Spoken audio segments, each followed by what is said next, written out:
everybody, and welcome back. Look, we exist. We are real people still. We still live here. So, I know it has been like forever and a half, but December or November? I don't remember which. No. I don't think we streamed at all in December Hello, because Samwise. holy crap. Yeah. But hey, I have a paintbrush in my hand and I have paint. And I just realized that I forgot my Christmas present from my lovely husband, Tyler, on my desk. I will go and get it. Okay, it's plugged in. I will unplug it before I do so. And it is right by the sewing machine. Serger, the sewing machine. Hi, Sam. Hi, J&3 Storyteller. Hi. From Texas. I was born in Texas. I didn't live there for very long at all. I think I was like a year old when I moved out, but I was actually born in Texas. I was just watching J&3 before New Year's, the end of December. So for Christmas, Ty got me a Vortex paint mixer. So I no longer have to sit here and shake my paints, which I'm going to do because he's going to go get it. And I'm not even really sure where we're going to figure that out eventually. So tonight I am working on a commission piece that is well overdue, but I love him and he's amazing. And the Afflicted Celestial. I have painted this guy now so many times that I actually found photos of painted versions of him in my phone that I had forgotten I had done. I was like, oh, I should paint it like this. And Ty was like, you did. I'm thinking, but we'll figure it out later. Yeah. Monitor. We'll set it down and we'll figure it out later. We'll guesstimate for right now. But I did want to show I actually have one now. And this thing is like severely heavy. Like it looks like this cute little thing and it weighs a ton. Yeah, I just picked it up and went, what? Is it stuck to the... I thought it was glued to the desk maybe or something. It's really freaking heavily weighted. But it works like a dream. I love this thing. I was stupid for not buying one. It takes a little bit of getting used to how much it vibrates my hand. And it makes me kind of not want to use my painting hand, but my non-dominant hand, because I don't really like the sensation of it. But anyway, I'm going to actually jump in on painting. Let me switch you over to painting. Yes. So I'm going to start while you're talking. So yeah, Samwise says, well, the holidays as an adult are expensive and busy. Hell yeah. Yes, they are. J&3 Storyteller says, I lived in Texas for 59 of my 61 years. That's good stuff. Did you mention you were born in Texas? So I lived in Texas. I used to live in Texas too. One of my 48 years, 47 years. How old am I again? You're not that old. You're 44. I gotta be 45. I'm 49. You're 44. Whatever. You'll be 45. Whatever. I'm 45. So I lived one of those years. I always do this. I always extra age myself. Samwise says that's a long time, but when you love your home, you love your home. Or you love it, rather. Yeah. We love moving around, I think. So I've done some work on this guy already. I did just a basic base coat of gray. And what I did was I sprayed, I used a spray primer and I did gray down. Coming off. A little baby ducky. Oh, I need to turn that up. But then I sprayed a red primer from underneath. Hey, Ghosty. And so basically when you tilt him, he gets like a red underneath and gray from the top. So now I'm just making him look pretty. Sword's a little bent, so I'll have to fix that before. Yeah, that's what I'm doing. I showed off my coffee cup. That was one of my Christmas presents. I have resting lich face. We also got Tiamat. Yeah, that one's cool. Samwise says sometimes hand mixing feels like you're making a potion. All right. It does, but like when I want my paint, I don't want to have to keep doing it and keep doing it and keep doing it. Because some of these, like I really love my army painters, but here is a perfect example of why army painters really needs to be mixed. If you look right here, you can see the light gray and then going into the dark gray. That's from one paint bottle. Didn't look like that. Solid gray. Because I just shook it for a second. But that vortex mixer, it's like done. And you gotta look at the camera though, right? That's how Gareth does. You gotta look at the camera. I have been practicing my Gareth stare. The impenetrable stare. It's not a Care Bear stare, it's a Gareth stare. J3 Storyteller says, I moved to California when I was 21, moved back 19 months later.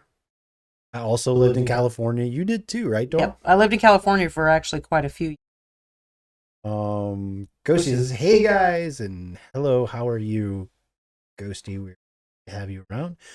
MY says, mood and hi Ghosty. Ghosty says, hi Samwise, how's everyone doing? It's been a while. It has been a while. We've all been so busy. Not just us, but viewers too, obviously, with holidays and with holidays. I don't know if I need to say anything else, right? I feel like I need to adjust my... Go for it. Samwise says, hey Dawn, you know what the best part of painting this mini is? It can give you a hand.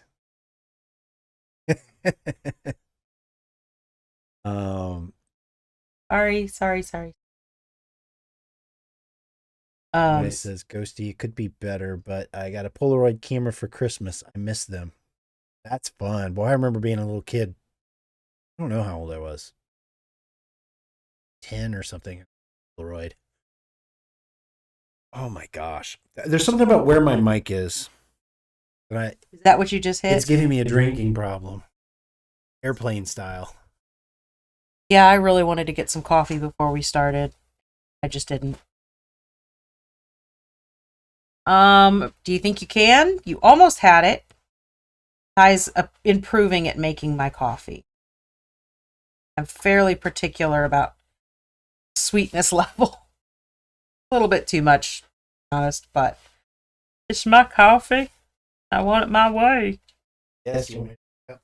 Sure. Can I use your Tiamat? Yes. Awesome.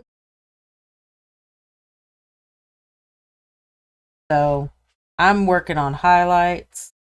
I added up. I've got that. The hell I put on the palette. I've got Wolf Gray, and then the other one that I showed a minute ago, which I set somewhere. Oh, Necromancer Clone. These are what I'm dipping back and forth in, kind of mixing up. I like the kind of blue tone to the Wolf Gray.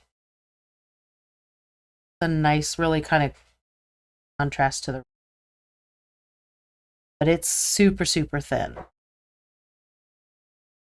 But I can go over and over. So many little spindly spots. I just want to give highlights. Not so much with dry brushing, because I found that when this model is smaller, I found that some of the dry brushing can I get heavy-handed. I can kind of beat this model up a little bit too much. But with the thinner kind of wash paints, I find it turns out better with this. I will dry brush on. I do have to go pretty light-handed.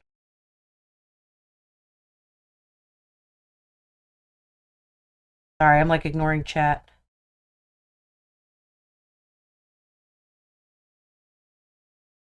Okay, I think I'm all caught up. You guys are just jabbering with each other, which is awesome.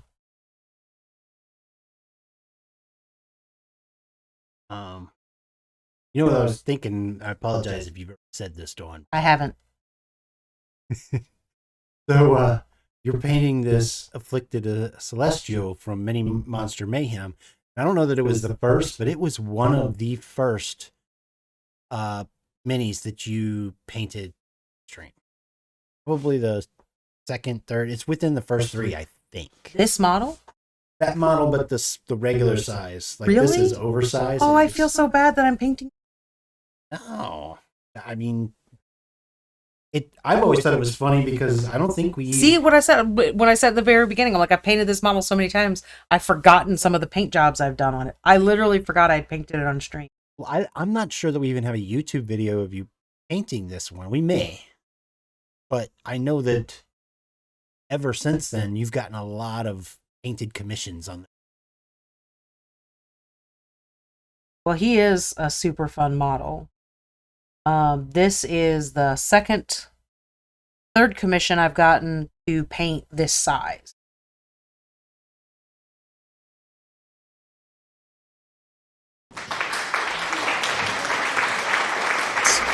That scared me. Sam White says you could say this entire mini is heavy-handed. It's a really bad one. I was gonna walk away from it. I was gonna ignore the joke. You're just gonna beat it in there. Yeah, what's annoying me about this one right now, though, this particular model is, I've gone, I don't know how long, 6-7 months without breaking this mini when I pull it out of the supports because it gets ordered a lot. Just ordered a lot. It's a really popular model. And in the last week, I've broken it twice. Had to reprint it because I'm pulling it out of the supports and a hand breaks off. Yeah. Pretty much ever since you showed me how you pull it out of the supports, I've done okay. Which basically boils down to, I can kind of mimic it here. So you take the model like this in the supports and you put your fingers down in between, and then you take your thumb and run it along the side, this side, and then this thumb down and along this side, and then you bring your thumb underneath this and bring it out, kind of wiggle in to grab a holder right here, and you just and then it just pull them out. Peels out. Just peels out the rest of the way. It's really kind of satisfying. We have a few models that are like that, where it's kind of just a natural motion, because I've printed it so much, I know it so well that it's a natural motion to kind of get it out of its supports. And then other models, and I'm like, great, you again. I am going to throw out unasked for pitch.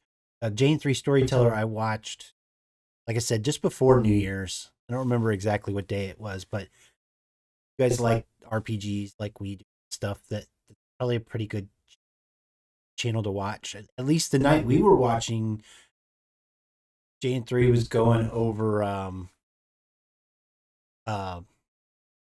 think it was a martial arts RPG. You can correct me if I'm wrong, Jane 3. I'm pretty sure that's where I was watching that, but it was fun.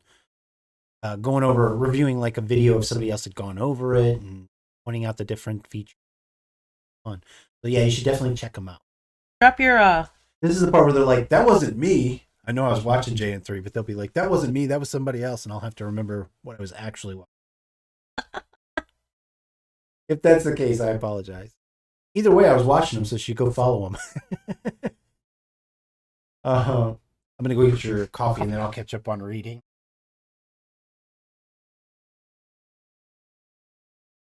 Yeah, that's one of the downsides to, I mean, it's great to be busy, don't get me wrong.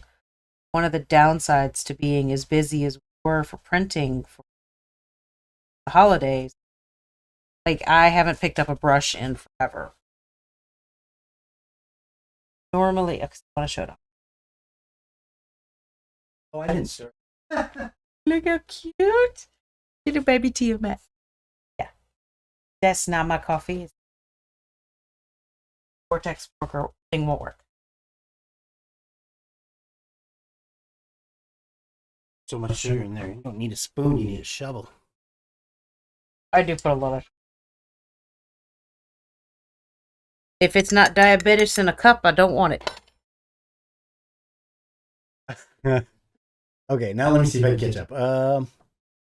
Jane 3 is talking about for Christmas. My wife and I each got lots of RPG stuff. Our gaming party was a blast. I got all the materials to build a new table for the library for our TTRPGs, and we watched Casablanca for the 35th year in a row. Oh, that's a neat tradition. I don't even know. Have you even seen that before, Don Casablanca? Oh, I love that movie. Old black and white movie. And how was your holiday, Samwise? Samwise says mine was pretty calm. Other than that, that's how I like it. That's a great movie night. Yep. Samwise says Ty random sound effect request. A drum rim shot. Okay. I think that's probably one of the standards I can just pull from our sound effects too. Samwise says my favorite Christmas movie is an old cartoon, How the Grinch Stole Christmas. I agree. I love the Grinch. For a strange one, Mr. Grinch.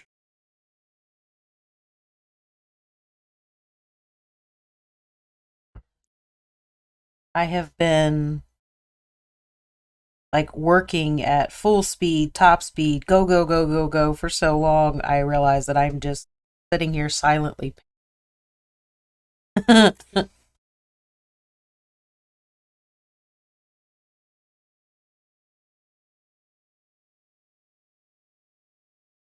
What to say.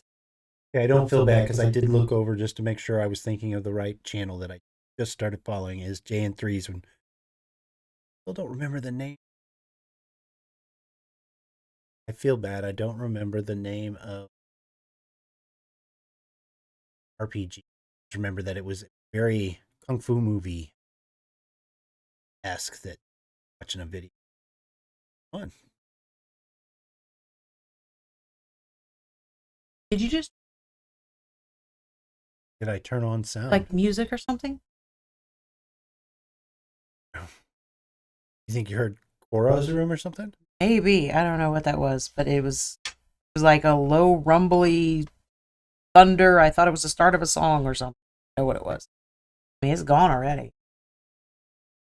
Oh, I'll look for it again. Let's see. Ghosty agrees that was a good one. Yeah, I love the Grinch. Jane 3 Storyteller, I'm pretty sure it was my stream. It was a video we were watching. All the videos we're watching. OGL 20.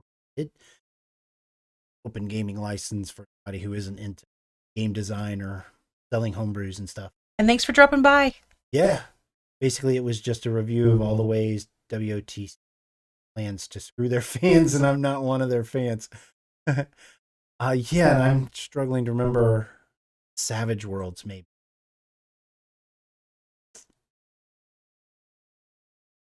Speaking of my stream, I have to get ready for that right now. Good luck on your stream. Samwise says the Jim Carrey one is funny, but all the newer ones are good, but they're just too long. I don't need the whole backstory of the Grinch. I don't need a romance. I just want the Grinch and the Great Diss song. Your audio is turning off sometimes. Me or him? Yeah, is it Dawn's audio or my audio? And thank you. Bet it's mine. Because look and see. Yeah, I bet it's mine because I tried to add that filter back. Do do do. Doot, doot.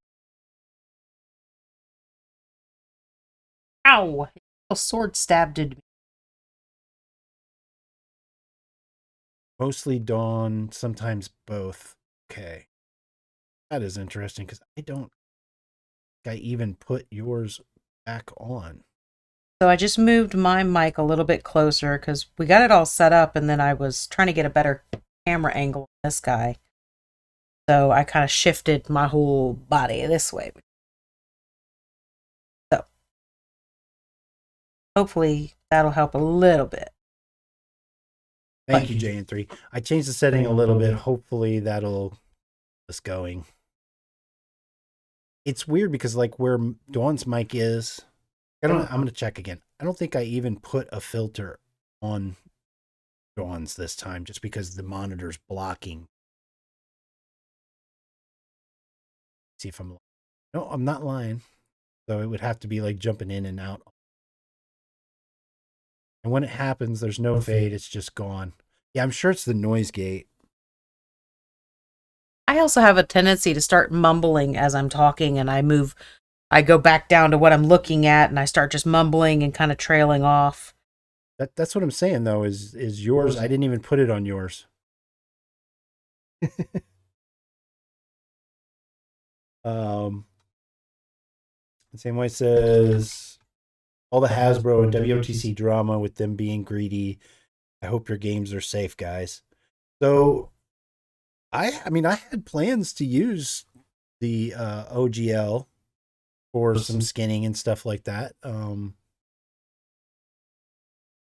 But obviously if it's gonna be too difficult, I'm a game designer. I'm not gonna make myself in kind of some kind of like legal troubles. But we have friends who are pulling um their OGL stuff just so they don't lose anything or anything like that. There, one in particular is with Dice Geeks. Their Dice Geeks is pulling their Streets of Under Realms of Realms of Understreet. Understreet. Sorry, Realms of Understreet, which is a great. Love it. It's a wonderful skin on 5e with the OGL. It is so much fun. Yeah, you play rats and salamanders and stuff like that under the streets of New York in the sewers, and everything's modern up on the streets above, but down under we're all like slinging spells and stuff like that. It's fun. But yeah, so Matt David's pulled, Dice Geeks pulled that from the stores for now. And he's actually working on his own mechanics, which is probably, I mean, I like it well enough that I would love to see its own thing thrown at it anyway. Yeah. I'm excited to see what he does with it. And I asked him, are you thinking about using something else? Like we're looking at Fate, though we're not going to use an OGL for Fate. They have a pretty liberal Creative Commons license on it. It's a lot easier to use. So Yeah. if Fate works out, then great. We're going to use that easier Creative Commons license. And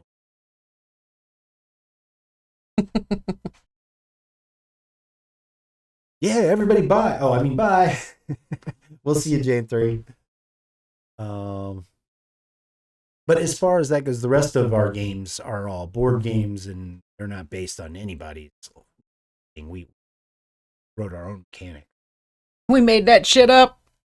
Ghosty says, Ty, I'm sorry I'm a little behind on the Terra Old stuff. Past few months have just been relentless, but I'm going to be reading and catching up on everything, hopefully tonight, and I'll message you with my thoughts. Sorry about being so far behind. You don't have to be sorry about that at all. And incidentally, because you've fallen behind to this point, maybe you want to wait until a day or two more. Being that you are a placement advisor on the Patreon, you're in our insider, our opinion group anyway. So the opinion group is just about to get a new draft. We've added a little bit more context to a few things throughout the story. What you guys got originally was 13 sections of the novella. Now, after this last draft, it's 18 sections. I think it's kind of split up a little more dramatically, a little more point of view following and stuff like that. So maybe just wait a day or two and just read it as, sorry, that's probably so loud for you guys when maybe just wait for a few days until I get it out. I thought I might even get it out tonight, but I've still been messing around with a couple of formatting. J3 said, I run a World of Darkness game and Savage World. The games are fine. I'm publishing on OSR Zine this year, but it's system neutral. That's cool. Yes, we should definitely. I mean, like I said, I'm already following J3 over there, so they drop something and I hear about it, I'll holler.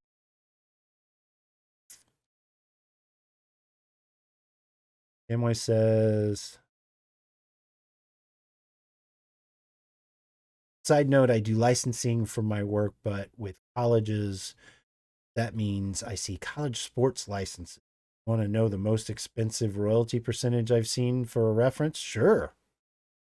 And the most expensive I've seen is 16 to 18%.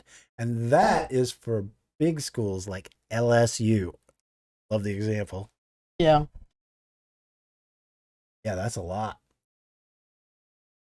25% if you make 50 to 750K robbery.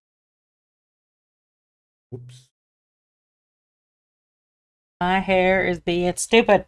Josie says, sweet, okay, yeah, then I'll just go ahead and give it a wait till then. It'll be fun too. I mean, there's a little bit of iconography added to this new format, throwing at least some temporary imagery in between sections and stuff like that. I'm excited about it. I'm excited. Been working a lot on it. Ba, ba, ba, ba. Do you want to talk about the new schedule? 1 second. Okay. Almost caught up. Why says, and I'm talking about college sports. Yeah, right. You know, it's probably a lot worse with like the NFL and stuff. Usually schools are mostly 10 to 12%. Well, I mean, and we can't complain about that sort of thing, at least. Using something like the OGL, it is an open license, so we didn't have to pay them anything as long as you follow the license to the letter, right? I guess my first initial and maybe naive legal thought on all this OGL drama is they had, if I remember right, 2 versions of the OGL. Maybe more, and I just don't know. But if you applied the first license, then that's what your work was licensed by. So as long as you were following the rules, I don't think they could retroactively change what they've already licensed. So it could be something that people are maybe worried about. You know, I could see them saying we're dropping that license. So I don't know that means. I don't know what that means. I'm not a lawyer, I guess, but it seems like maybe it's going to end up being something where we're all getting excited about something that isn't as bad as we're thinking it is. I'm a fairly hopeful person. Maybe that's the thinking, is hopeful. Samway says, I could understand if they said 5 to 12% based on revenue, but their deal was extortion.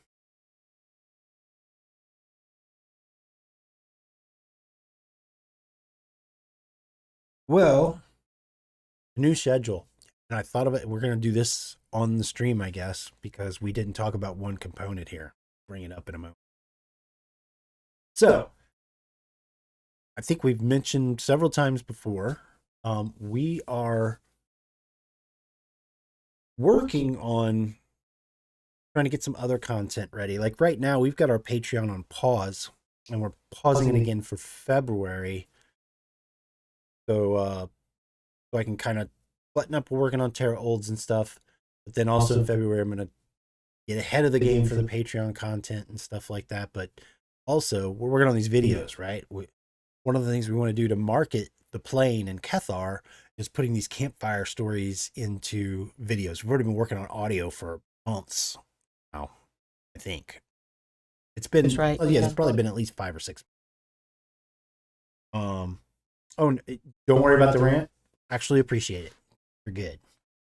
So what we're going to do so that we can work on some of this other content more often, we're going to hang out on stream every other Wednesday. So you know, on average, we're going to be on twice a month. That doesn't mean we won't like go back up and do more streams later, but for now, we're gonna do about 2 a month, and in between, that's going to give us more time to work on getting these videos out. That not only the plane stuff, but also painting videos and stuff. Someone wants to do a bunch of painting videos, sped up videos. Yeah, speed paints, and I'd like to even do. We've got that other the other show that we've been talking about doing as well. Which we were going to do as a stream, and now I think we're leaning towards doing it just recorded and posting it instead. But I've been asked quite a few questions about 3D printing, so I'd like to do some, you know, kind of big beginner tutorials for painting and for 3D printing. And maybe going up into some more advanced stuff, but I'm going to start with the beginner stuff and see how that goes. Excuse me. But, I haven't had time to paint, much less do any of that other stuff. Yeah. Which also brings up another point. The other content that I think we've mentioned at least once before is that we get asked lots and lots of questions, especially when we go to cons and people kind of have our attention in person and stuff.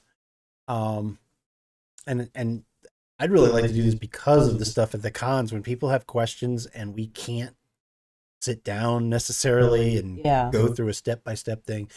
We're wanting to early this year try and get some learning stuff together, both videos and written things and stuff like that. Oh, just a plug. I mean, I actually have a perfect example of this exact thing happening at Midwest, where I was talking to a couple about 3D printing, and he was like, yeah, I've got a 3D printer. I've been having some issues. And his wife was standing right there, and she's like, no, you can't get in this conversation right now. You have 2 minutes before your next game. So he had to run. And I was like, well, he can come back anytime and ask anything. Here's my business card. She's like, oh, no, I got this. Literally whipped out a notebook and asked questions, took notes. And I mean, we stood there for probably an hour and a half talking about issues that he's having. And was it Midwest, you said? Yeah. Do you remember the couple I'm talking about? Yeah. But literally she took notes. We jabbered forever about it, but I had nothing to say. He could go read this on our site or anything like that. It was, contact me for any other future questions, but it'd be nice to have a resource that I could send people. Yeah. So because a lot of these things are also, I'm a broken record saying, Ghosty, what did I say? Check your FAP. Yeah, so we get business questions about how did you do it? We get questions about the technical side of 3D printing.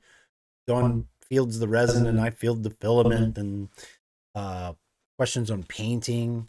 I field the questions, give all the wrong answers. No, I'm kidding. Dawn's got that. What else? If there's something else. Oh, well, I mean, again, that's business stuff, but just like how do you handle manufacturing for board games? And we're going to try to consolidate our experiences, our research, into some things to help people out who are interested in these different realms of geekdom. Yeah. I mean, I love talking and helping and everything else, but there's so many times where I feel like, one, the conversation just may have run out of time, or two, like, I know that answer, but I don't have it on the top of my tongue right now, but I know I've answered that question before, and I should know the answer. Just don't. It drives me crazy. Samwise says that wife has a couple goals, I think is what it is. No kidding, right? Ghosty says, see, you laugh about that, Dawn, but I can't tell you how many times your basic advice has saved me. That's nice. That's just it. And it's like, that's the number one thing that when someone asks me a question, I'm like, my number one answer is start at the simplest level, and that's usually where the problem is. We just had a failure. We just had a string of failures. We've had a string of failures. But we're not going to talk about that. Right now. We're not going to talk about that. We're going to move on. So basically, I had the exact same model, not this one, but let's just say it was this one. Okay, I had it supported and it printed, right here on the build plate, and I literally did a copy and twisted it this way on the build plate. This one printed perfect. This one fell off. And Ty's like, why did that happen? My answer? Fucking knows. Because the reality is, I could very well hit print again and it wouldn't have failed. There was nothing different about where it was or what it was. It was simply about where it was. And the plate was actually the build plate was actually just leveled, so I know it wasn't off level. But when I was leveling it, if I had put a little bit more pressure in the back, or I mean, a little bit more pressure in the front versus the back, because, I'm human, right? Then this side was able to get a good, get really well adhered, where this one wasn't quite down flush enough to be adhered. So the best course of action, check my FEP, make sure nothing's there. Check to make sure that I'm level. Everything being what it is, and everything is what it is, hit play and see what happens. Sounds like the story of my life.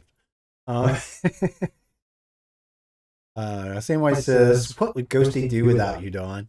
Google it. It's like YouTube. Hey, YouTube. Built-in Google. It blew my mind that they print upside down. Yeah, they're fun to watch too, huh? Yeah. Ghosty says, wasn't prepared for that whenever I first printed.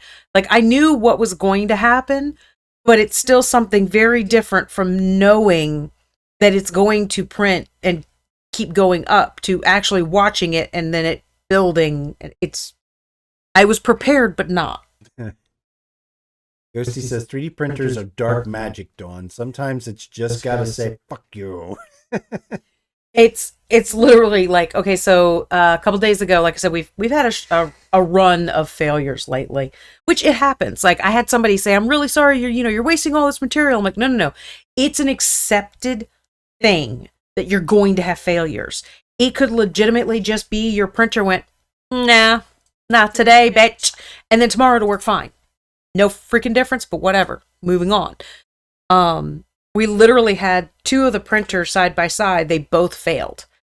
And Ty said, "Did you know that, both this one and this one failed?" I'm like, "Yeah. Didn't you see me flip them off?" He goes like, "Yeah." I'm like, well, "That's how I know. That's how you know. I know it failed because I went as I walked by." Then one says they always look like monster alien egg pods. Ghosty says, Samwise, honestly, I probably would still have the protective film over my build plate if it weren't for her. Okay.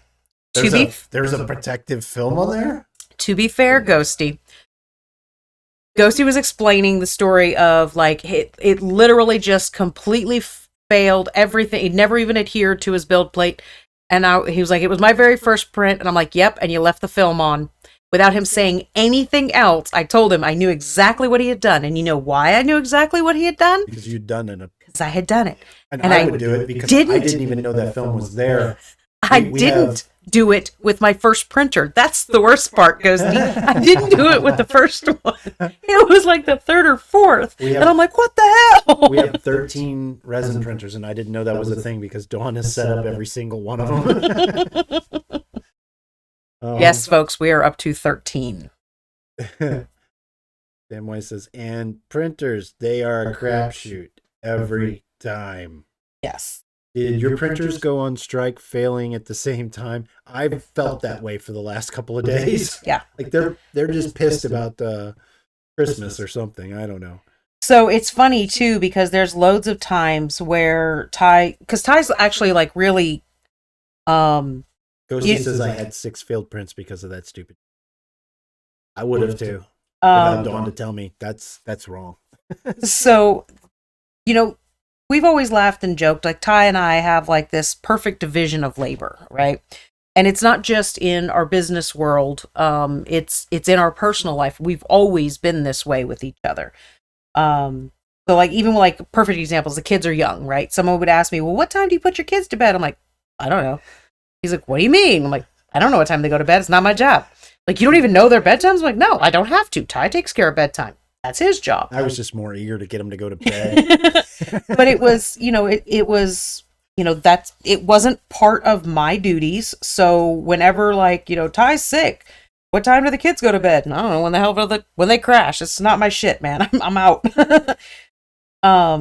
So but it's one of those things where, like, he does the filament printers and I do the resin printers. And the farm has grown a little bit. It's a little unmanageable for me at this point. So he is working steadily on learning the little ins and outs of the resin printers. So there's been a lot lately. And yes, we've had a lot of failures lately, but it's actually a really good learning tool so that I can show him, well, this failed and this is why this failed. Because there's not always, oh, it's because supports. Sometimes supports are perfect and it still fails. There's a multitude of reasons, but the beautiful thing is you can tell by what it looks like why it failed. And sometimes it's just an F you. You had no reason. There is no logical reason why you're in the vat and not stuck up there, you asshole. Although I have had some pretty spectacular fails. Like it wasn't this guy, but it was another guy that had his arm way up like this, right? And he fell off the build plate. So sticking out of the liquid vat was just an arm reaching up. And I'm like, not cool. I kind of want to keep it. Samwise says, I bet your kids have fun memories of mom late bedtime. No, actually. I was going to say, you made me sound more responsible than I actually am. No, actually, the kids' most fond times was when mom wasn't doing dinner, because dinner was my job. I knew this is what was coming. So there was, I can't tell you how many times I'd be getting to go, ready to go do dinner, and the kids would say, "Oh, can't we have a crazy dad dinner?" They still talk about that. Yeah, we still, as adults, we have had a crazy dad dinner. It's terrible. Nobody should do this. It's awesome. It's awful. It's probably the best thing ever. It's ice cream. Usually accompanied by like popcorn and cookies. It's ice cream with like topped by whole cookies, and it's everything. Cookies are not meant to be sprinkles, but there you go. It's everything that we weren't allowed to have for dinner because that was dessert. And now I'm a grown ass person and I can do whatever the hell I want. Yeah, but they learned about crazy dad dinners when mom was at work one night. Is what happened. Yeah. Ghosty says, "Why did you fail to print? Printer? Because I wanted to." That sounds awesome, Ty. What the fuck? So it sounds terribly unhealthy. So basically, like, I think half the time, as I'm walking by, my printers are talking to each other, going, "That bitch is getting a little too cocky. Let's fuck her night up." I feel like they're ganging up on me sometimes. But I did it. I bit the bullet and I got a magnetic plate for one of my printers because the build plate from scraping gets kind of dinged up and you can end up getting some pretty good suction going on from those little dings and everything. So I'm like, you know what? I'm going to try it. I've been scared to death of them. So I bought one and I put it on there. We tested it out for a few days. I now have enough to put them on all of the printers because, oh my God, I love them. They are so freaking nice and so much faster. So far. We've only got 3 on because I didn't do any today. I just wanted to be done. We were so far behind today. So Ty had a dentist appointment, dog had a grooming appointment, and for some reason that screwed our day. Those 2 items just killed us. Yeah, nothing got accomplished today. I was home from my dentist appointment by 11, and I'm like, is it nap time yet? And I was like, well, I can't go downstairs now because it's 11, and the dog has to be at the groomer by noon, and if I go downstairs anytime soon, I'm literally going to get puzzle suctioned and forget the appointment. And oh my God, he was so shaggy. I had to take him in. Ghosty says, cool, that sounds awesome. I think we're talking about the build plates. Yeah. They're pretty great. I will. Yeah, they're a little messy, but totally worth it when you want to try to hurry and get things done. I'll put a link. I just found them on Amazon. It was like $15 for the Saturn. It was super cheap. Samwise says, I remember when I visited my dad on Fridays, I got to stay up a whole half hour later with my dad than my brothers to watch Iron Chef with him. I love Iron Chef. Oh, yeah, we used to watch those, what's it called? You know, they just play one after another on a Sunday or something. We just sit there and watch Iron Chef all day long. Yeah, back before they had streaming. Back in the olden days when you had to look at the TV guide to figure out what the fuck was coming on. Yeah. Don't Marathon. whisper. No whispering. Marathon. Yes, thank I you. whispered on purpose because I was saying a mean word. Yeah, but you whispered the other words around it. Do that. I whisper the wrong words. That's not right. I love painting.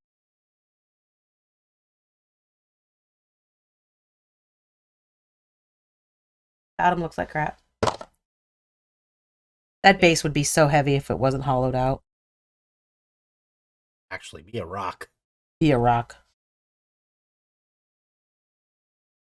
Anyway, I will put a link in Discord and 3D printing for that build plate. I'm super happy with.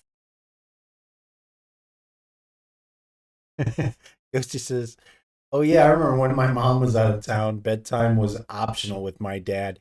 He'd tell me it was time for bed, but it was more of a suggestion." And then he says, "Yeah, I'd love to check it out." Yeah. My mom had so many kids that bedtime was, I don't care where you are, as long as I can't see you and you're quiet, I don't care. Well, I had two things. But I was always so lazy. Like, I was like, Mom, can I go to bed yet? She's like, I don't care. I had two things of why I was strict about bedtime. One was, yeah, I mean, I wanted a little bit of time without the screaming kids. And two was that I don't remember how they all were, but how old they all were, but at some point pretty early on, it was pretty early because Cora wasn't even really, she was just learning to read. And a half an hour before bedtime, everybody had to go to bed and read before they were even going to go to sleep, right? Yeah, just to wind down. And they all have, I'm like proud of this one, as irresponsible as I was with Crazy Dad dinners, they all have really good reading levels. Yeah. And I think it's because of that, because they're, well, at least I get to pick what I read. So, well, and not to mention 2 of our children want to be writers. yeah, 2 of them want to be writers. So maybe that helped. Samwise says, as long as you weren't bothering him, I'm sure it was good. My Game Boy and Pokemon kept me quiet.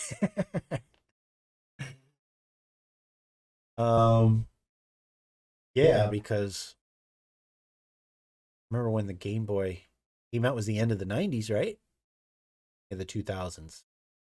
How do I keep losing bottles of paint? I know I didn't have one. What? Let's go with this one instead. What is this one? This one is skeleton bone. Normally I stay on the grayscale on it. Oh, Late 90s, early 2000s was. Yeah, I think I was like Can I get a time check? Was pretty much going to play computer games at that point. I'd stopped playing console. Yeah, it's 8:24. Okay. Got me on that one, Samwise.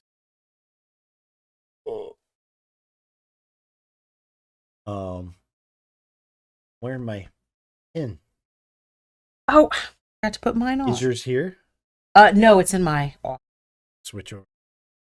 You're not gonna find. Oh, okay. No, I just switched to the big one so I could show it off a little bit better. Samwise made this. She's got one. The rubber duck of doom. Mine is on my coat, but my coat is in a super stupid place because I got mad at it. Because I have one hook going into my office for my coats, hoodie. But all 3 of my hoodies won't fit on there. They fall down. So one of them kept falling down, and of course it's my Doctor Who one, and I don't want it to get dinged up. So I kept picking. So then I picked it up and folded it and tucked it away where it wouldn't fall again. Because it is my lighter one too, so I don't really wear it when it gets super cold. Like I don't need it right now anyway, so I folded it and put it away, and it's.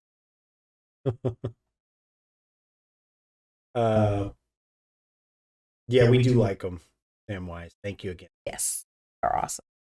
Samwise says, I'm a console pleb even with a PC. Well, you know what I liked about consoles a lot? When I would play FPS shooters on my PC against. I know that's terrible.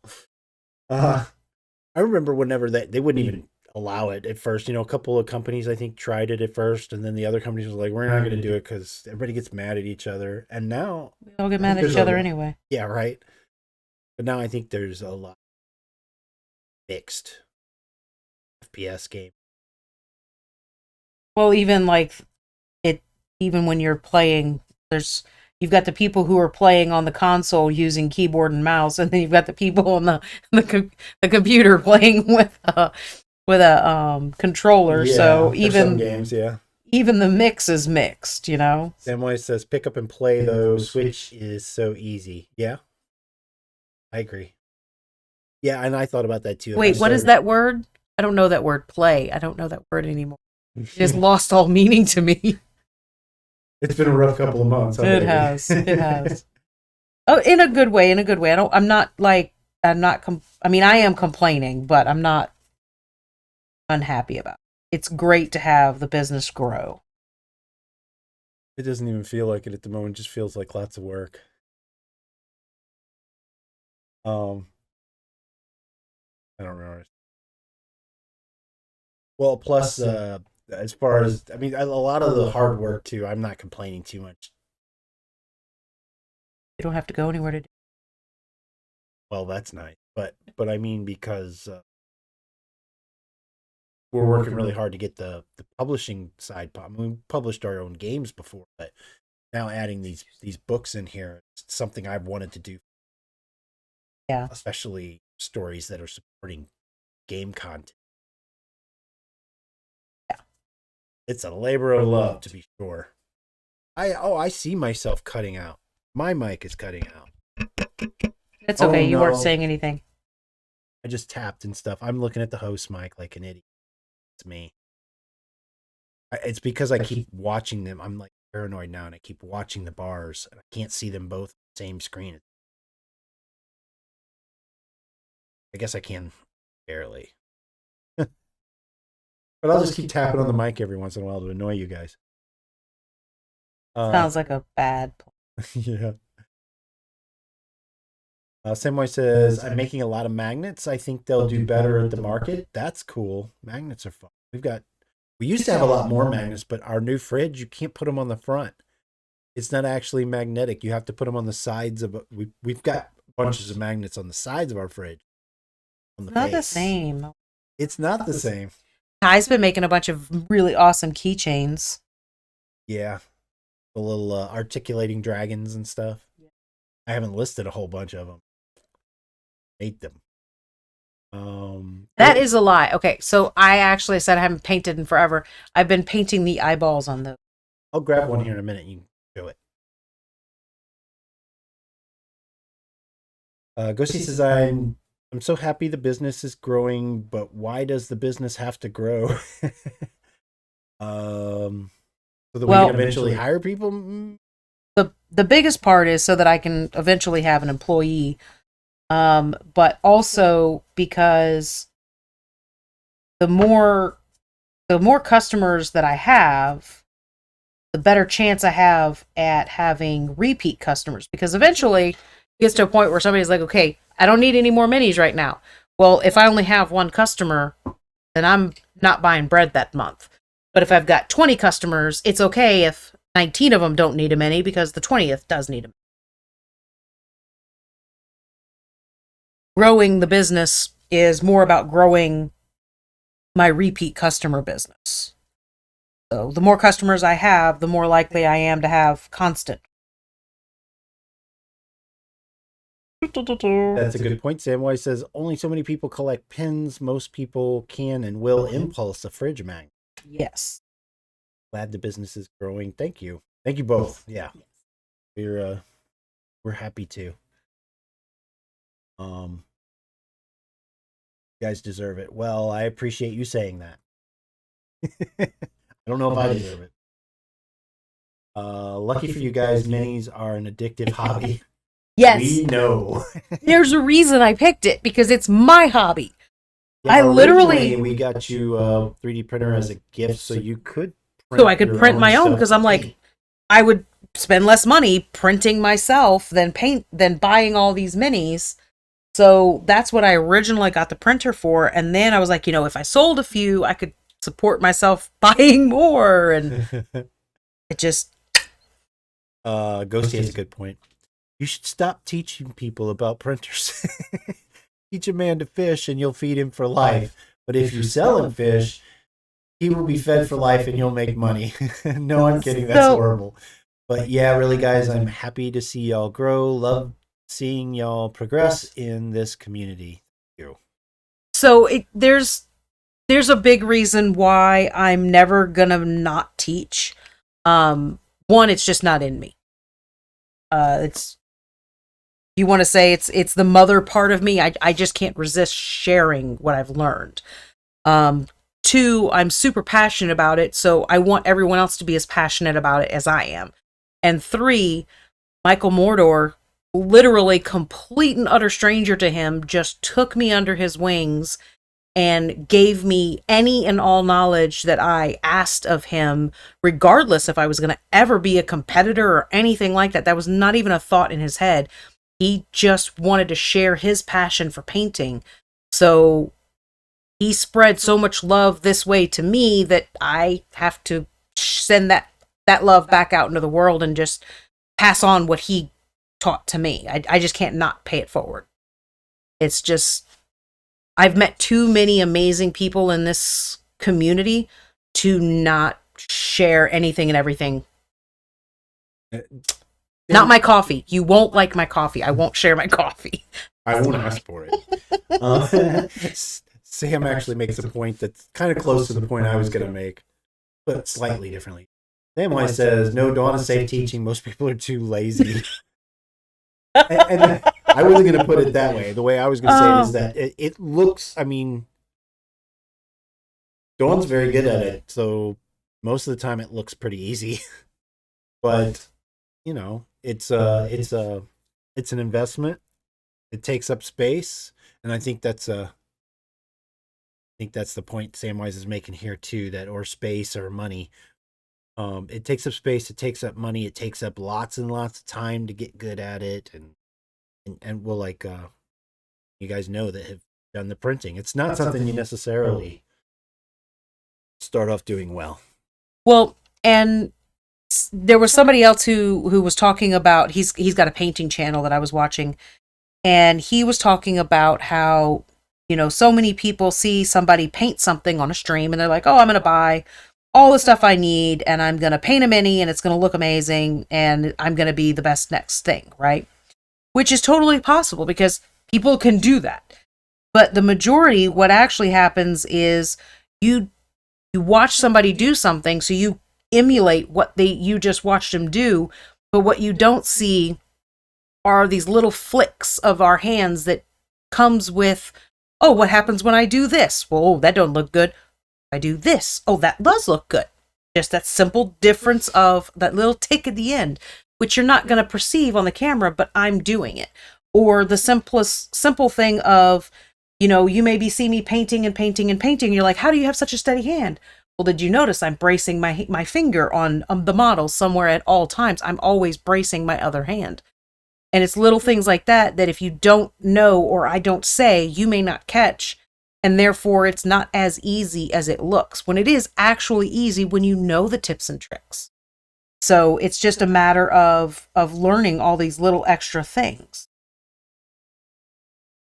which isn't a quick little watch a 5-minute video and think, oh, I'm going to be able to do this and this and this with no issue ever. And you know what? I hope you are the person that gets to do that, because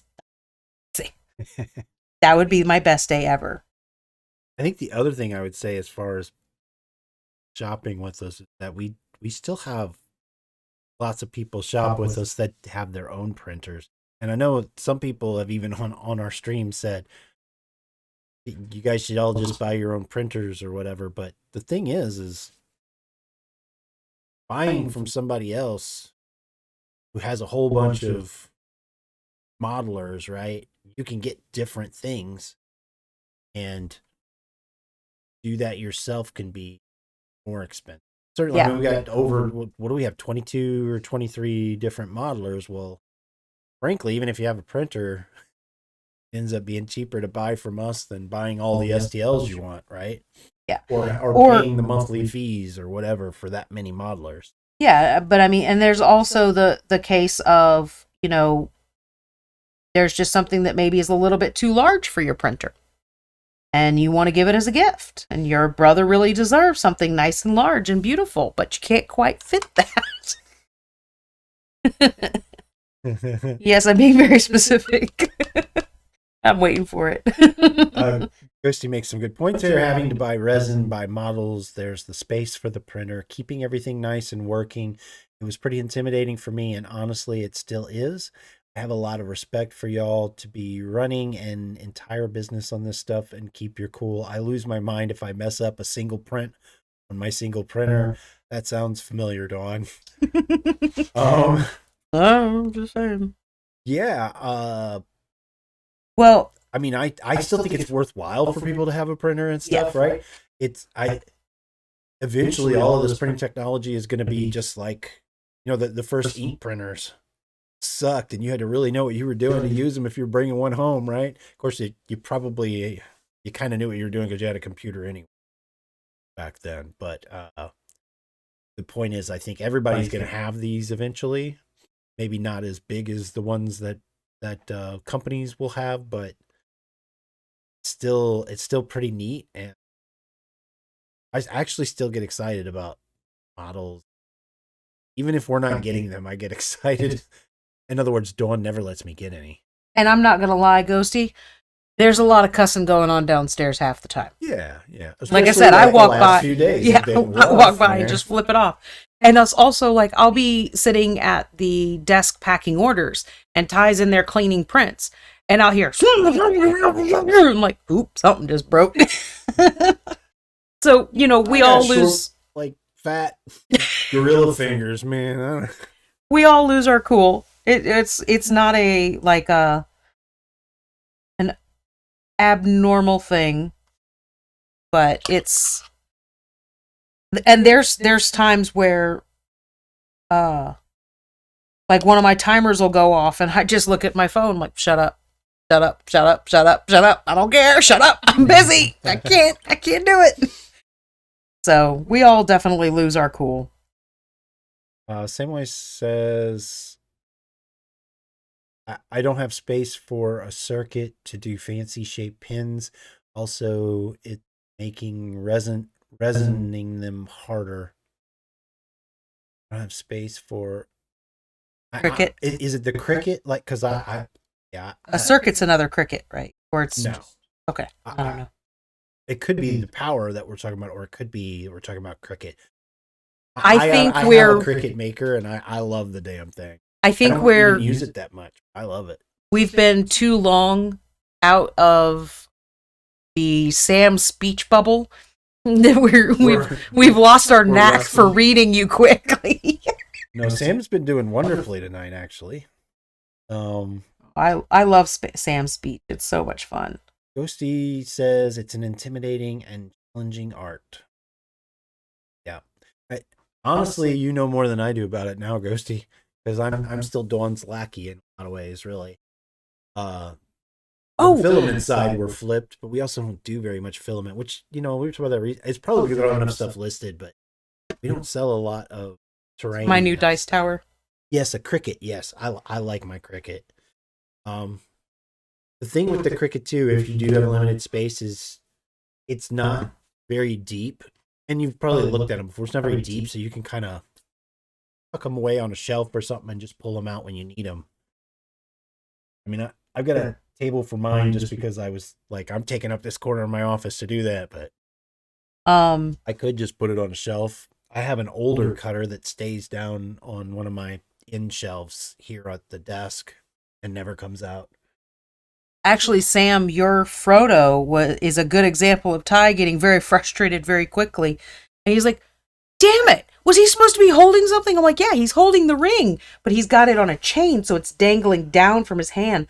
But the way it looked was like, is this a hilt of a sword? And now Ty just thought he had broken the sword off. Because, Frodo does have a sword as well, right? Yeah, which he was actually holding in the other hand, but I was like, did I break this or something? I was like super frustrated. He's like, I can't believe I broke it. You didn't. It's spelled weird. Yeah, it's spelled like It's spelled stupid, and I can't spell it either. Cricut. Cricut. Cricut. Uh, Also, I gotta look at cost of the shrink plastic that is compatible. Oh, I'm not. Is that something specific to and stuff?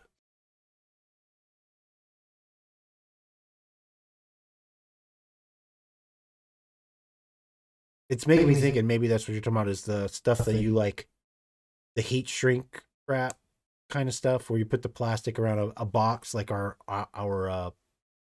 game board boxes and then you heat it up with a blowgun or whatever up around. I'm doing tiny little vein details on him, so I'm not paying.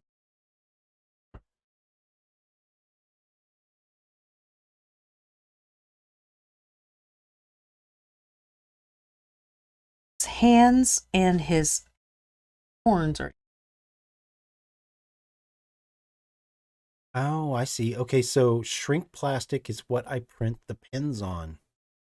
It says. I see. I haven't used that.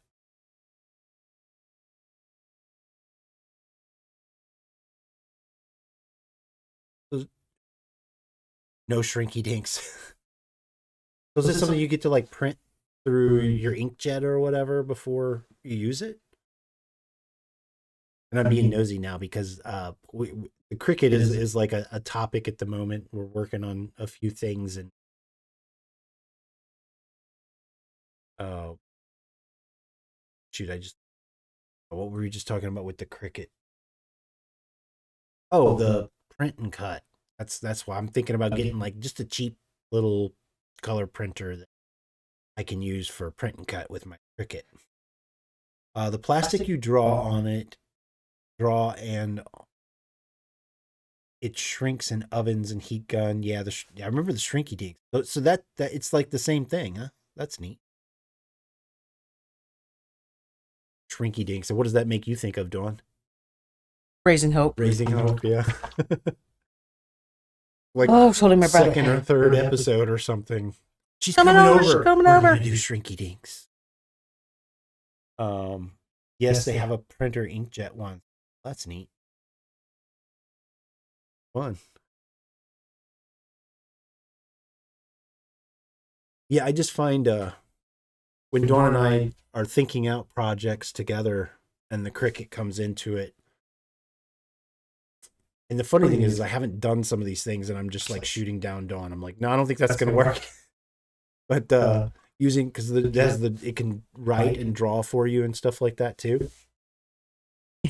And it'll be like, hey, we do these little cards. You're gonna have it draw it on there, and it can say something like blah blah blah blah blah blah blah blah, blah like real long. And I'm like, that's like too much text. 250 words. I think I can fit 20 if we have it draw it. You know. So for that kind of thing, I want to use print and cut, where it has a lot of.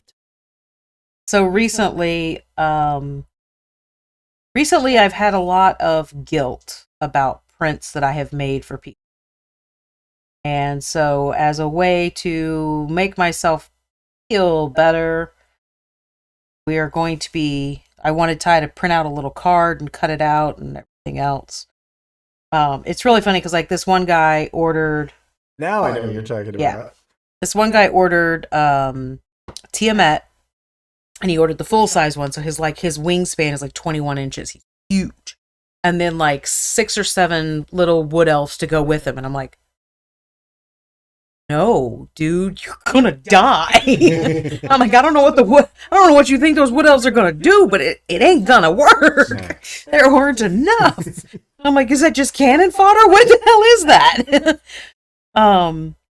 And like another guy ordered a construct dragon, and he's like, this is gonna be, the flagship monster for this new campaign I'm running. I'm like,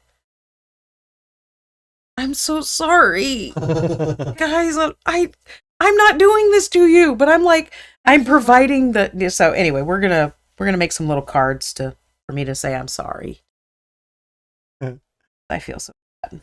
TPK cards. Yes. I think that's what we're calling them, is TPK cards. Samwise says with regards to the shrinky dink things that are like using a printer, they're more expensive than the drawing ones. But that's kind of cool though, that repeatability and quickly, and people like me who can't draw can use it. Samwise says, but Amazon has an alternate brand. I get 50 sheets and I can get like 10 pins a sheet. Oh, nice. That's a lot, huh? Need a crappy brush. There we go.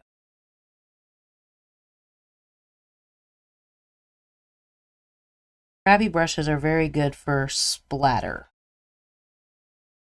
They're very inconsistent with their bristles. Yeah, I've got the autofocus. That was one thing we didn't look at. Every once in a while, it blurs out like mad. So I'm That brush 40.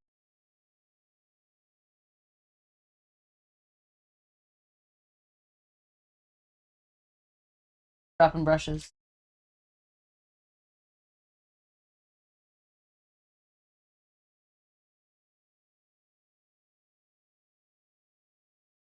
autofocus.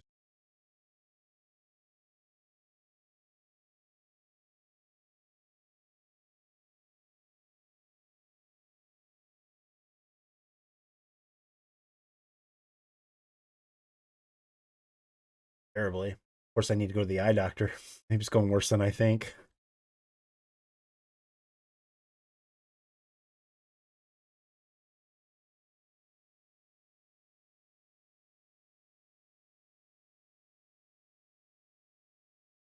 Samwise shared it on Discord.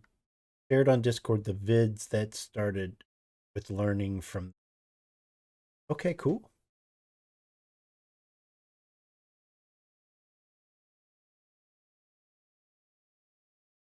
Yeah, one of the projects I want to do with the print and cut on my Cricut is the packets for the plane that we still haven't finished putting together. Even though we got like the stickers, we've had those for a couple of months now. I think we got them in November, or was it December? I've done my part.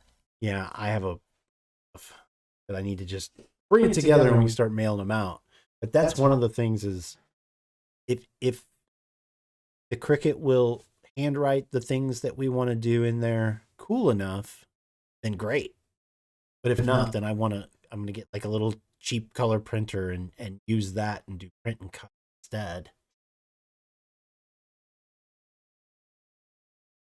Ghosty says, do you guys have any plans for more campfire stories? Sorry if I missed something about that. We have a bunch of ideas. And obviously, okay, so two things about that. One, if you have ideas of things that you like, give us something like that. Absolutely. Anytime. Just yell. And if it's something we can come up with an idea for, then we're gonna sling it. And two, just a reminder that folks can write campfires too. And I don't know if campfire story might be one we didn't figure out. I don't remember. I've got to look at our notes. But possibly even getting published, because we're going to do a campfire story books. Possible that it could be as well if right. Both of those things. If you have an idea, you're like, hey, write something like this, we absolutely will listen. If you're wanting to write something, we'll absolutely listen. Captain Thunderbeard. We should do something for Thunderbeard. We've talked about that one a lot. Yeah, that'd be a fun one. Not campfire story, but I'm thinking I want to do a short story prequel, an actual short story prequel for Tara Olds. When that gets released, sure if that'd be before or after, because we already have another. There's going to be another short story later after the novella. There's going to be a short story with Tara Olds, and I was thinking yesterday. I started thinking maybe we should do a prequel to give some background on some of this misery. Sorry. Yeah. Captain Thunderbeard needs a story, said Samwise. How he got his name. That would be fun. Yeah. Now Samwise is laughing at Teaser Face. Why I didn't say anything because I'm like, can't open the mouth right now. That's what I think of every time. Ghosty says, I would love to see something about Thunderbeard. That would be awesome. Yeah, well, maybe we do that real soon then. Maybe we should do that because that came out of crowd crowd crowd forging, of course. So because there's still we picked out one, and I have to look at my notes because I don't remember which one it is. But there's one. Oh, I think we picked out the one that I'm going to do on the stream, which is going to be the one, I believe it was going to be the one about we're going to write something about the creature that nobody knows what it is, but it's terrifying and you hear it off in the distance and all that stuff, right? Yes. Which came out of CrowdForge. So we're going to I'm going to stream working like on a first draft on that. But maybe we can do another one of those and do Thunderbeard for stream too, and give it out to crowd. Complete it. Ghosty says origins of our names characters would be a lot of fun. The Golden Ghost, Gareth, Thunderbeard. The origin of the names? Oh. Gareth is easy because Gareth's hero name, street name, whatever you want to call it, is just based on his profession. Wellfinder Gareth is named Wellfinder Gareth because that's his job, to go out to remote places and find wells, either for steads or for security along travel routes and stuff like that. The Golden Ghost, I don't remember if I had an origin on that now, where the name came from.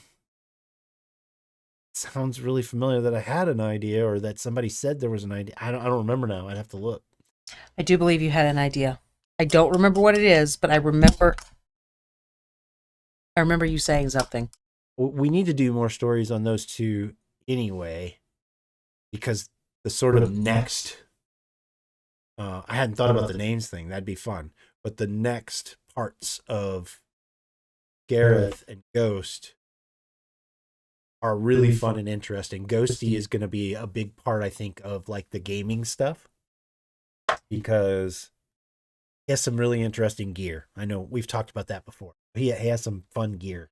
I'd like to talk some more, write some more about that.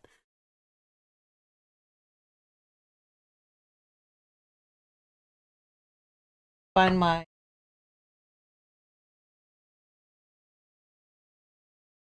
plate metal. Oh. Ghosty says, I'd love a story about that thing. Oh, which thing? The gear? The gear. Oh, yeah. Yeah, that's my exciting, fun stuff for Ghosty that's coming up. Talking about how he's actually able to do the stuff he's able to do is really interesting. How they got their name, or just their origin period. Okay. What got them where they are. Yeah. I mean, honestly, I think Ghosty got where he is being different from most, not all, but most other stalkers. Because most stalkers, in my mind, most stalkers are kind of like, my job, I get paid, not really my problem, the results of that, but I don't care who's paying me as long as I'm getting paid, that sort of thing. And Ghosty and some other stalkers are like, well, I kind of want to feel all right about it, Yeah.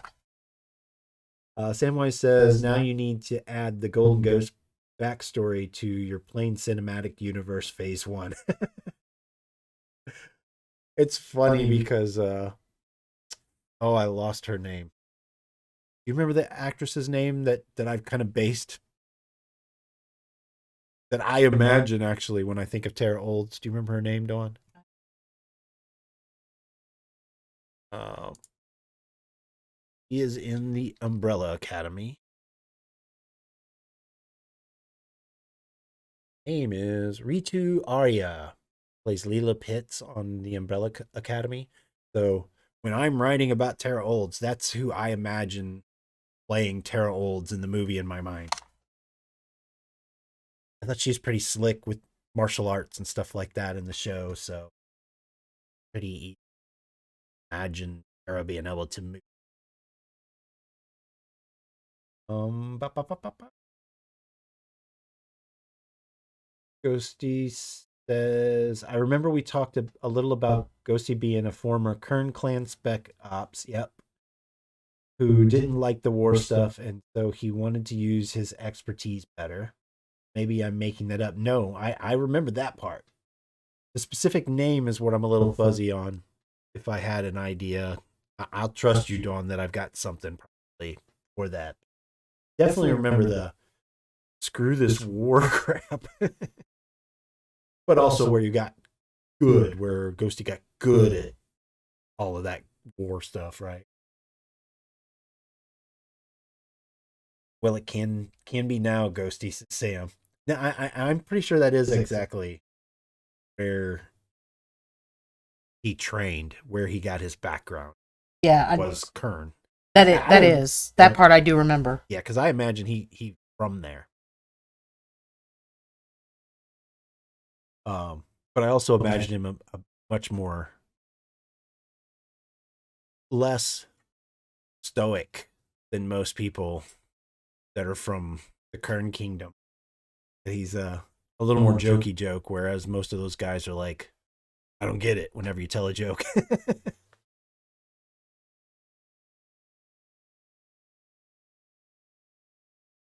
It is 9:00. Good deal.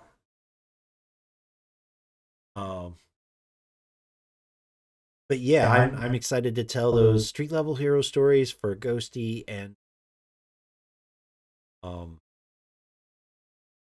Gareth. I think Ghosty's going to be in a lot more campfire stories too, because our plan for campfire stories is they're not only like little fun stories. You guys probably saw the post I made about the black, red, and orange labels.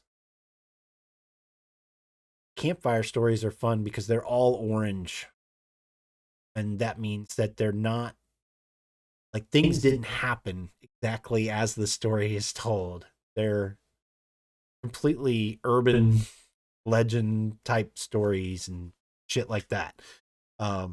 They're fun. There's a kernel of truth in there, but they're not canon to the game world, story world. Things definitely did not happen the way they're told. Whereas the black and red labels, those things happened, the way that they did. So the ghosty stuff's going to be fun because I think I imagine that the golden ghost is it's a lot like I don't want to give away too much. Nope, just stop talking. Well, no, I mean I'm trying to, and there's bounds that we went to. So the Mark stuff, for instance, really big, superhero-ish kind of stuff, right? And lots of that comes out of campfire. So a lot of it is like blown up or whatever, right? I think a lot of campfire stories about the ghost, because of the mysteriousness too, like the stalkers aren't even supposed to really exist and that sort of stuff. That things happened, and it's going to be fun in the game world because people will kind of get quests based on campfire stories. Like they'll find out things they can go and adventure on. We'll learn about from campfire stories they hear along the road or from people sitting in pubs or whatever. So I see a lot of that there. Well, for both Gareth and Ghosty, but I see a Gareth being more in yeah, he actually was in this town or whatever, you know. I guess that's not a fair way to put it because Ghosty would actually have been in the town, but maybe only one building blew up instead of 12, you know, that kind of thing. um, Ghosty says average Kern soldier is biologically incapable of smiling. That's a fun way of putting it. Smiling isn't necessary. It's the same wise. Ghosty says, I'm definitely excited to see more Ghosty, and not just because of his namesake. I like that he can be lighthearted, but he can also have a rather dark story like his first story. Yeah. I really like that line. I want to have that just thrown in at some random point when you have a story about the Kern clan, just some random freaking soldier walking by and interrupting a conversation and just saying smiling isn't necessary and walking on. Nothing more is said about it. It's just a statement that one of them makes. It's just like I love that line, and I think it needs to be in something somewhere.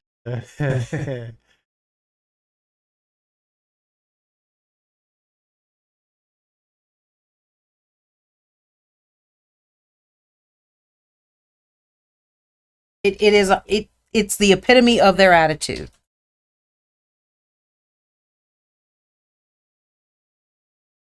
I have made a note. Yeah, and that's something we actually haven't had anything. I mean, obviously, we've got big plans for storytelling for the Kern clan, for the Kern kingdom, because to armies that are working their way towards them. Um,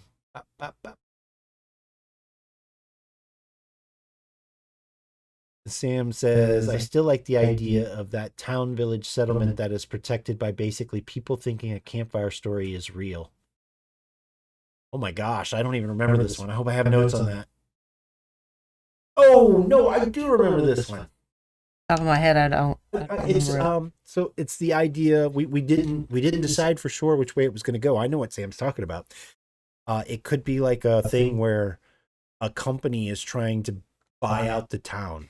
Oh yes. Or it could be they don't like outsiders or any, it could be any number of things, but basically a story's been made up to keep people away.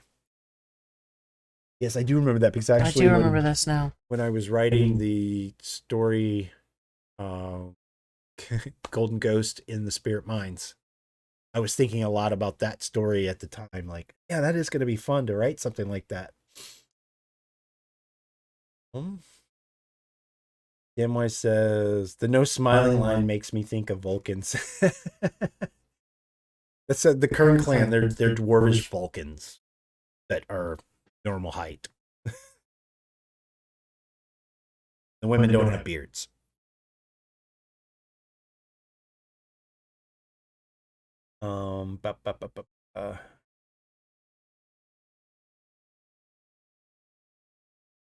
I forgot what I was talking about now. That was fun.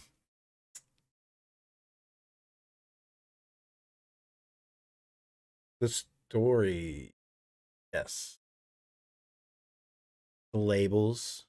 Like I said, hopefully you guys read that. If not, then I'm excited about the label thing too.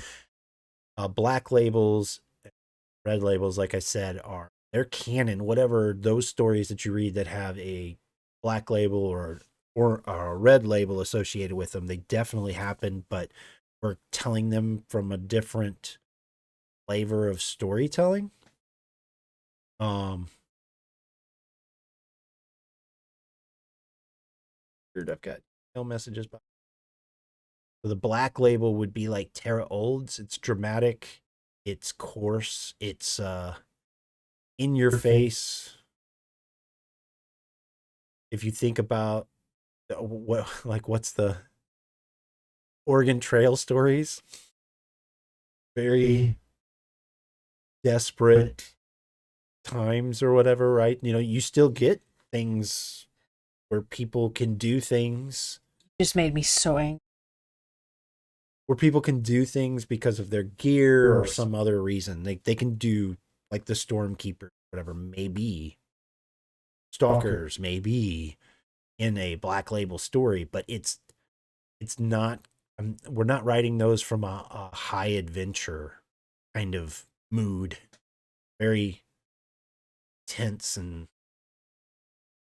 real, right?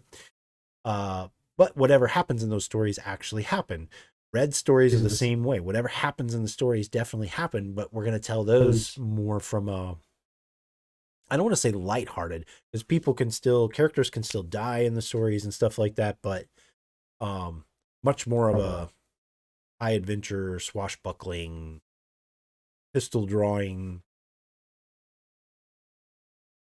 That's what it is. So a Black Label story would be told from someone who just, from the point of view of someone who just lives on the plane. Think of it kind of that way, even if it's an omnipotent. It's how they would tell a story. If you're a farmer out there on the plane, this is how they would tell us.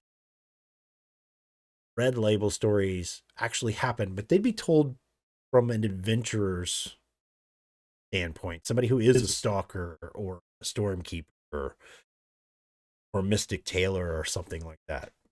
Yes, Sam, I would love to see that myself. Sam says, I'm still waiting for anyone making Tolkien Middle Earth show movies games that have female dwarves with beards. They are cowards.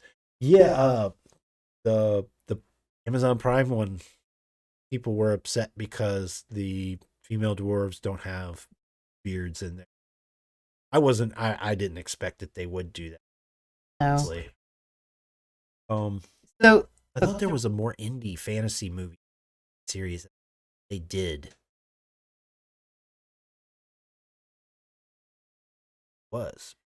So the reason he made me angry was he reminded me of a movie when he said the Oregon Trail.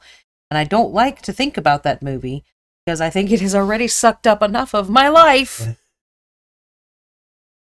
a really good actor in it. The premise sounded good, but it was the driest, nothing ever happens drama. Like, yeah, at the end, somebody or maybe even the main character died or whatever. It was like, that's what we watched this dry, nobody's talking movie. Damn. It literally was a 2.5-hour movie of watching them go down the Oregon Trail, and the movie ended. And we're like, what just happened? Nothing happened for 2.5 hours. Nothing happened. It's one of those, like, you literally just sit and wait because something is bound to happen, right? No, nothing ever fucking happened. Just never got that time back. It looked like it was going to be a good movie. It wasn't. It was not. It wasn't. I like that actor, but I don't even remember who it was. I don't know him by name. Locked the movie from my... But he's been in lots of really good... He's a good actor. Anyway, Amazon are cowards. Sam says, being very, very specific. Yeah. You know, earlier, like before the show was released, one of the two key producers, can't remember, was doing a radio thing or something like that, and he said that he thought Peter Jackson followed Tolkien's work too closely. So I kind of thought, they're not going to do anything. Oh, he's making this movie based on this book, and I think he followed it way too close. What? I want to go back to the Tara Olds thing in just a moment. Samwise says, you could give the movie props for realistically portraying family road trip. The Fellowship of the Ring. No, the Oregon movie. Oh, the Oregon Trail movie. Your thought was way weird. I was just thinking this must be a reference to where the Fellowship like breaks up and stuff. Like that's like a family. I gotcha. Oh no, I was gonna.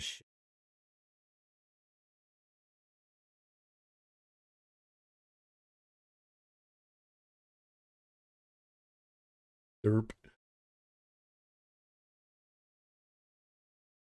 Actually, I'll just show my images. So grabby.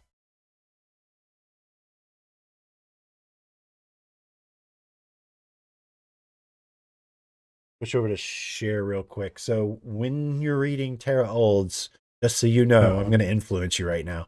This is the person who I imagine Tara Old. Ritu Arya. She's slick. She's very athletic. Yeah. And I could be wrong, but I don't think she's a very large person, very tall person or that either. So Tara's pretty short. So it just matches up.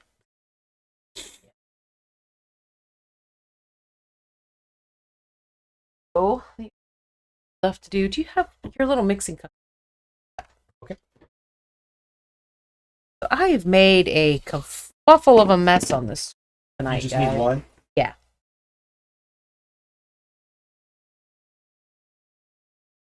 So that's him on his face. So the only other thing that I want to do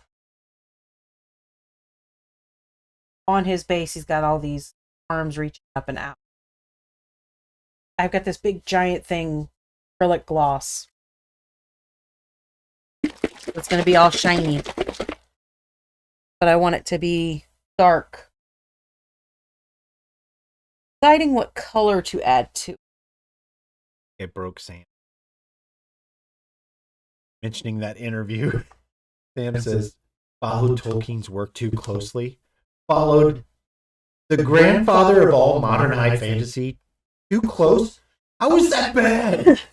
That's my point. I mean, I understand writing and Phil are two very different mediums, and film are two very different mediums, and changes need to be made, even TV versus movie, but people generally watch a show based on an IP they like because they like the IP.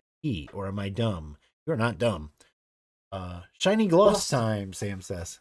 Yes, I want to, like, I have a quick shade that has, like, a red tone.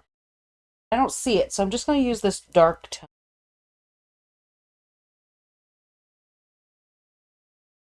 I want it to dry, semi-clear, so I'm not going to put a whole bunch in. Give it dark tone. And realistically, you can just pour it in there. But I happen to have pipettes, so I'm going to do that.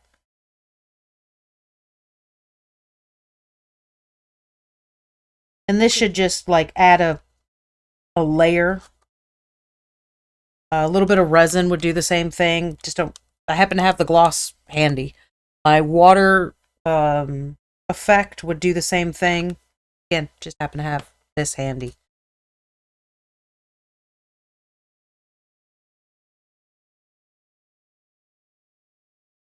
Hate the sound of it.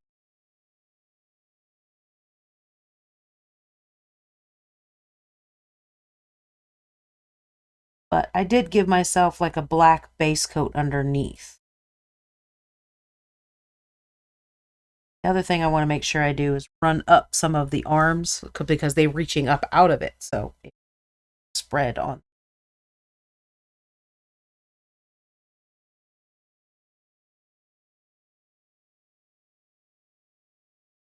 Again, a brush, you could brush it up the side of it. Or you could just pour this in, but I happen to pipette. At one point, I needed a pipette, and I like saying pipette. That's why I keep the fun word. What's it called? Pipette. I needed one for one project. They were sold in like packs of 100. Super freaking cheap on Amazon. Out. I bought a pack of 100. Using them up for random projects.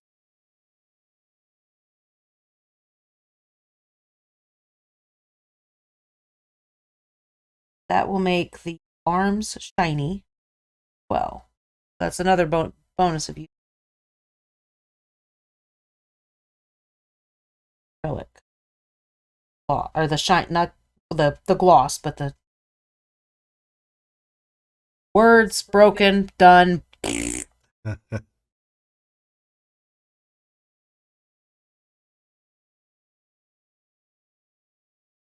So this will dry clear, even though it doesn't look it. And even if it didn't, it's still pretty cool looking.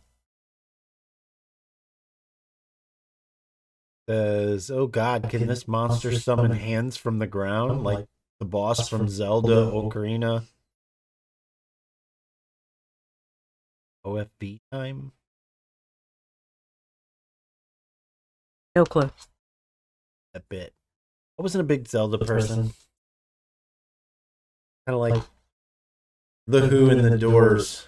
I would get threatened, in my opinion. Those groups. I loved Zelda, and I sucked at Zelda. I mean, I played a little bit of the first one. I really didn't play much of it at all because I never could get very far. So I put it up here because the other thing that I want to do is, you can see, kind of started naturally spilling out right there. That.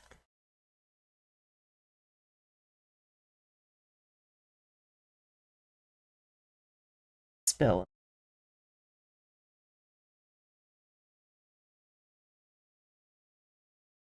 But I wanted to put it up on something that I would. Of time, not OFV.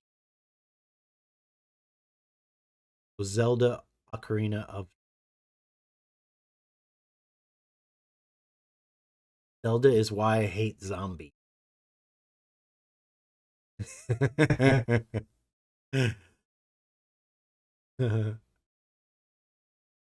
That should be cool. We will see.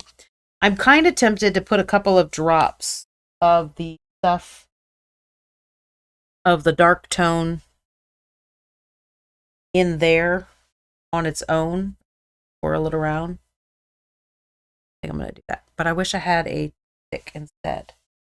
Oh, you know what? I've got these little. So I bought these to help me with eyeballs on the dragons. Yeah, we never grabbed one of them. It's just, they've got little circles at the end of them, at the tips of them. They different sizes. So I could just do the white dots on the dragon eyes.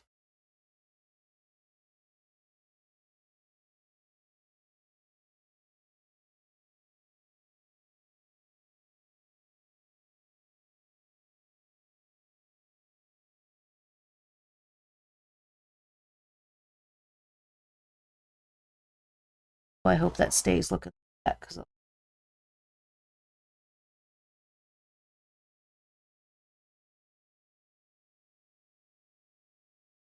gotta squish down.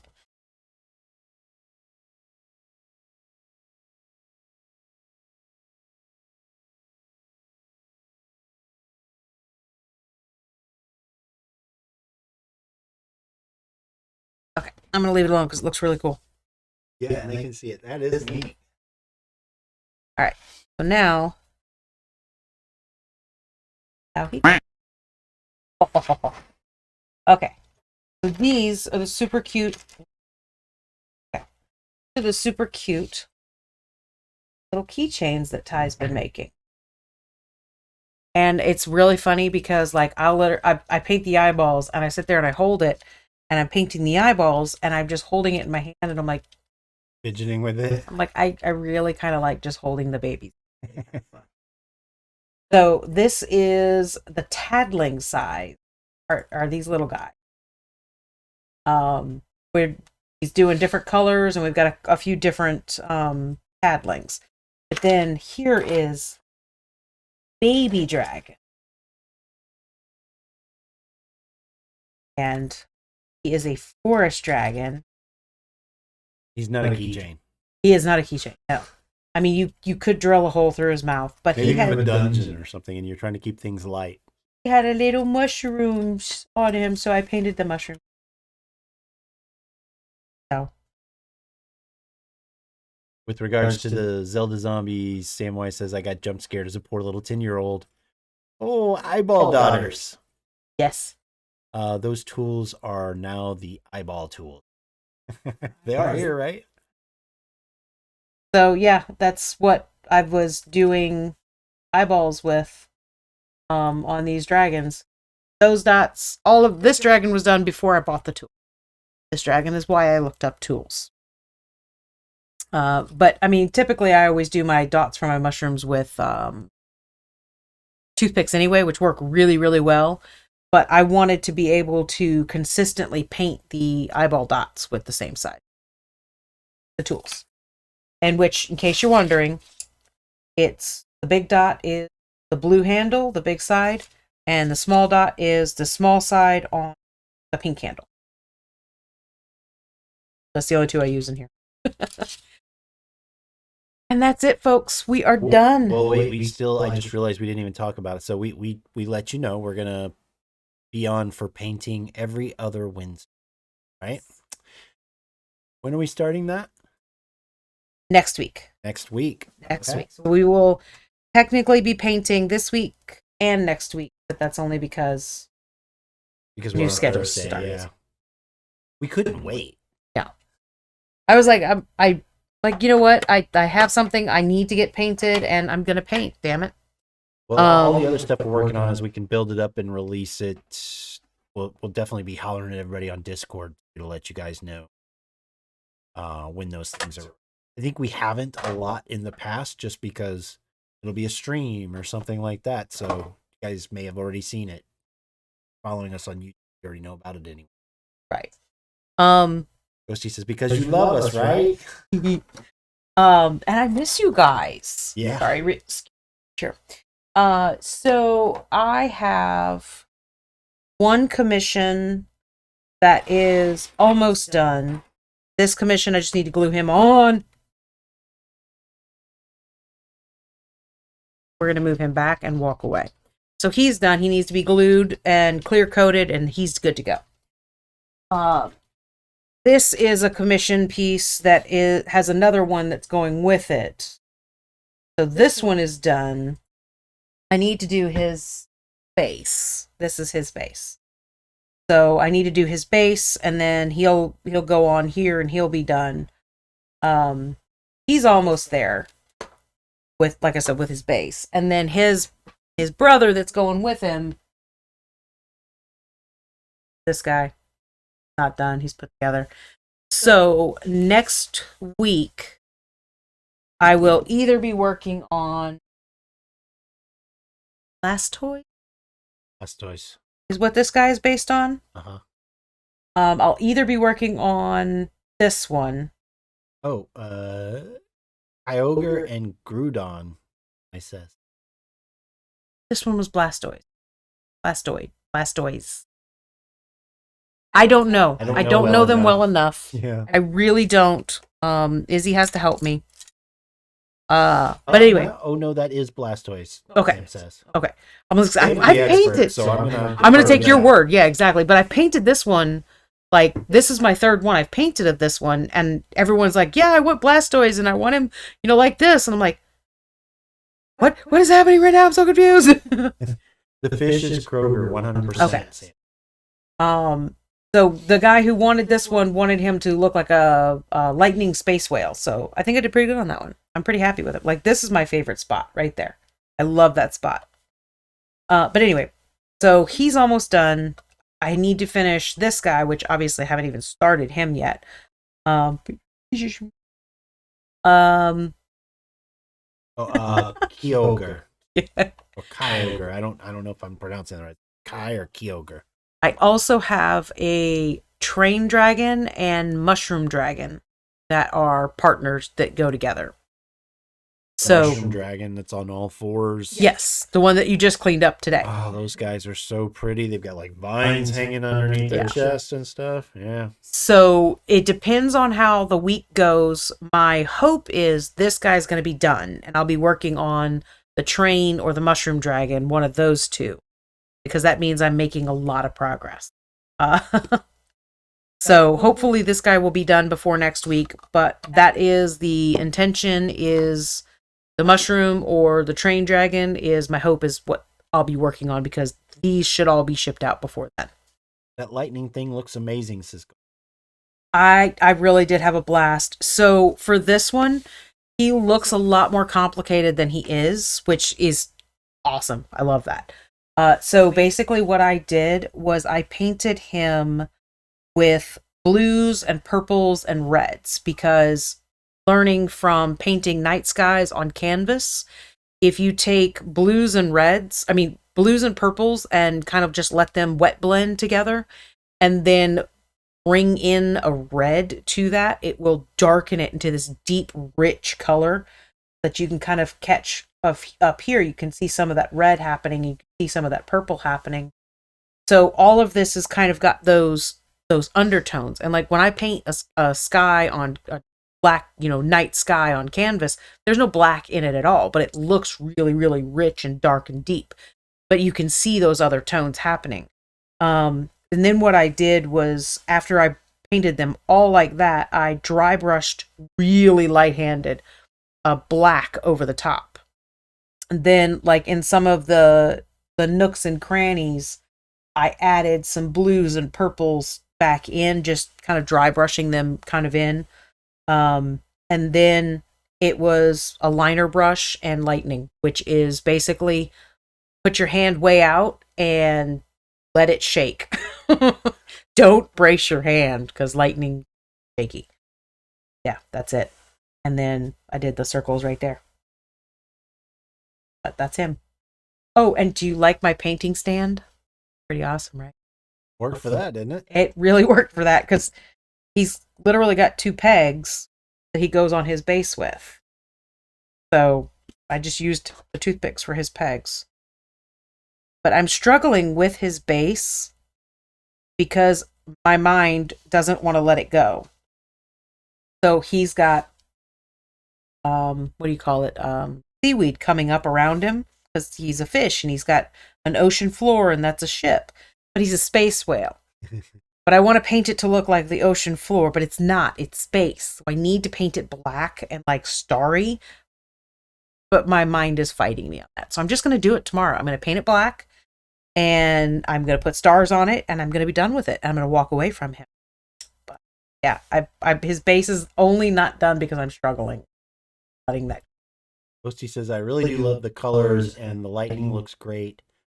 And that's a pretty damn fancy stand. Also, I skipped Samwise's, I love it. It looks super powerful. Yes. Make it like space rocks, moon rocks. Yeah, I'm fighting against it because it's seaweed and I want to paint seaweed. That's a good idea, says Ghosty, yeah. I normally am fine with moving on from things. Just, this is what you want. That's fine. I can do that. I'm happy to do that.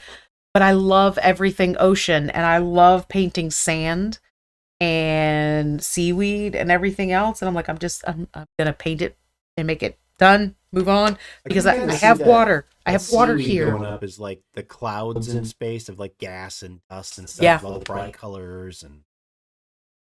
I might make it sort of like that. I'm not really sure. Like I said, I'm kind of struggling with the base. So my solution when I'm fighting something like this is do something else and just let this permeate in my brain. Okay, I'm going to do this. Ghosty says space trees. Samwise says space seaweed. Ghosty says space weed. And you just say space weed. I'm thinking of something else. We just went way off the rails here. Ocean stuff looks alien. I love everything water. So, you know what I think I might do? Paint this all black. It's out of this world, Ty. Might paint this all black and then do some stars mixed in. And then do these pieces in the lightning, the blue and the purple. So it's more of that lightning coming up and around him. Or I might clip all of that off so that he stands out the most. I'm done for tonight. So next week, Wednesday, we will start our new schedule, and I will be here painting another commission piece, be it 7:30. At 7:30, yes. Be it a mushroom dragon, a train dragon, or a blastoid Probably not this guy, because my hope is he will be done. I will show him. I will put pictures. If I do finish him, I will definitely put pictures in, because he is so much fun. I love this guy. That's it. Thank you. I was glad to see you guys. Thanks for coming back. And sorry we've been gone so long, but There's a lot of catch-up stuff. A lot of catch-up stuff, and I feel like we're breathing now. Starting to breathe now. Thank you. But yeah, that's it. Night, guys. I'm gonna finish my coffee.